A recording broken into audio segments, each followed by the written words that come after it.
dernière vidéo sur cette grande première partie, qui est intitulée, je le rappelle, l'approche d'une partition, analyse, déchiffrage, interprétation et toutes les interactions. Alors donc, pour finir cette première partie, nous parlons aujourd'hui de l'improvisation. Et donc, je vais faire appel à la psychologie cognitive. En réalité, je vais traiter de l'improvisation, mais je vais m'intéresser à l'aspect scientifique uniquement. Alors, c'est volontaire, hein, bien sûr. Je choisis d'écarter l'aspect pédagogique pour une raison très simple, c'est qu'il n'a plus rien à prouver.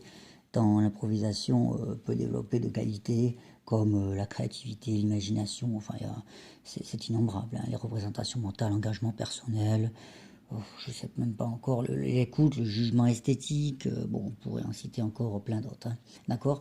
Donc là, on va s'intéresser surtout à l'aspect scientifique. Pourquoi? Parce que l'improvisation représente un cas d'étude très intéressant.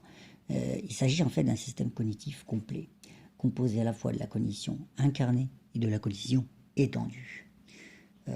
Pour rappel, la cognition est fondée sur l'activité concrète de tout l'organisme, c'est-à-dire le couplage sensorimoteur. Et là déjà on voit une relation avec la musique elle-même, puisque la musique est une activité sensorimotrice en réalité, faisant intervenir à la fois tout ce qui est de l'ordre des sensations, perception visuelle, auditive, toucher, récepteur sensoriel, et également toute la motricité, mobilité du corps, représentation mentale de cette mobilité, etc. Donc, c'est un concept en réalité donc qui appartient à la psychologie cognitive, n'est-ce pas? Cette cognition incarnée et cognition étendue, et qui correspond à nos pensées. Donc là, je parle bien sûr pour l'instant de la cognition incarnée. C'est la manière dont nos expériences sensorielles influencent notre pensée, et vice-versa d'ailleurs, la manière dont notre pensée va agir sur nos expériences sensorielles.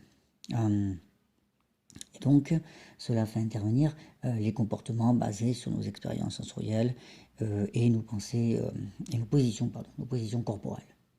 Donc, dans cette cognition incarnée, il y a deux modes de fonctionnement qui la constituent.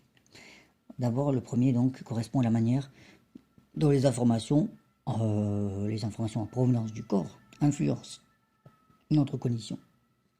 Nos états corporels jouent un rôle sur notre représentation et sur nos comportements.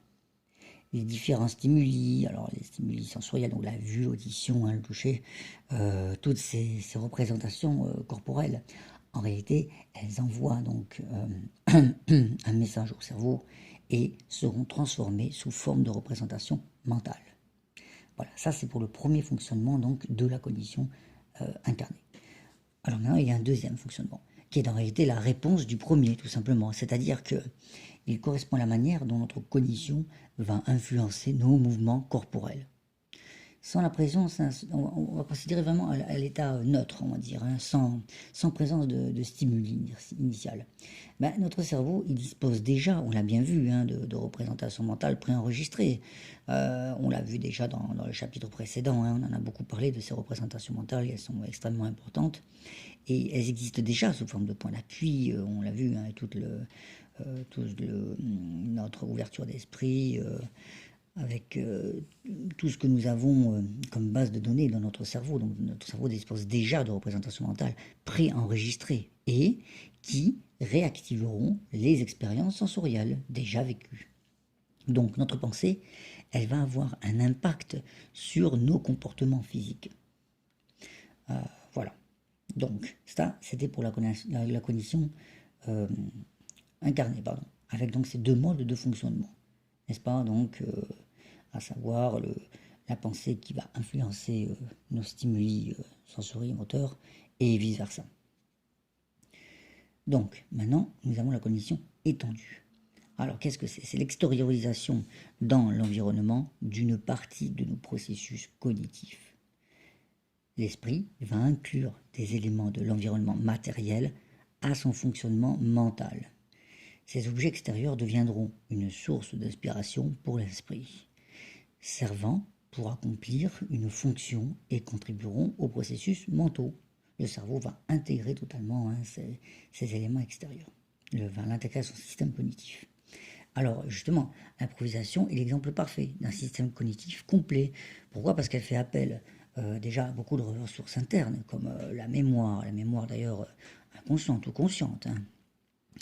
La culture, les images mentales véhiculées, la faculté d'écoute, de toucher, etc. Bref, tous les récepteurs sensoriels sont mis à l'épreuve lors de cette activité. L'improvisateur prend pour point d'appui toute la mémoire de son corps. Gestes, tout ce qui est gestes répétés, les automatismes, là, c'est le système heuristique qui se met en place, les formules rythmiques, les élans, tout ça, etc. Tout ça, donc, c'est une partie intégrante du processus de créativité. La musique improvisée, contrairement à la musique dont on parle depuis, qui est la musique analysée, puis la musique interprétée, c'est ce qui a fait l'objet des chapitres précédents. Mais la différence, c'est que la musique improvisée, elle est d'abord emmagasinée dans le corps. D'où, justement, cela renforce la théorie de la cognition incarnée, comme on a vu précédemment. C'est-à-dire que la cognition humaine, elle dépend des structures corporelles dans lesquelles elle s'inscrit. Ces structures corporelles vont faciliter le traitement de certains processus cognitifs. L'improvisation répond à des actions corporelles largement automatisées et inconscientes, bien que, effectivement, on peut dire qu'il existe en quelque sorte une forme de conscience, parce que, c'est une forme de conscience pour vouloir guider de façon globale son improvisation, mais dans l'ensemble, ça reste quand même du domaine de l'inconscient. Le rapport physique du pianiste improvisateur à son instrument sera un facteur d'évolution de son discours généré. C'est par la variation de ses positions qu'il mobilise des structures corporelles différentes et dévoile ainsi d'autres facettes de sa musique. Le corps joue un rôle bien évidemment très très important, c'est évident, d'accord ? Le piano représente alors la première interaction environnementale. Voilà, c'est le fameux objet extérieur que le cerveau va intégrer à son système cognitif. Son écoute interagira également avec son expérience, avec son expression corporelle. Le facteur environnemental renvoie à la théorie, justement, je viens de le dire, de la cognition étendue, c'est-à-dire que nous distribuons à notre environnement une partie de nos opérations cognitives. Le piano participe ici essentiellement au processus de traitement de l'information inhérent à l'improvisation.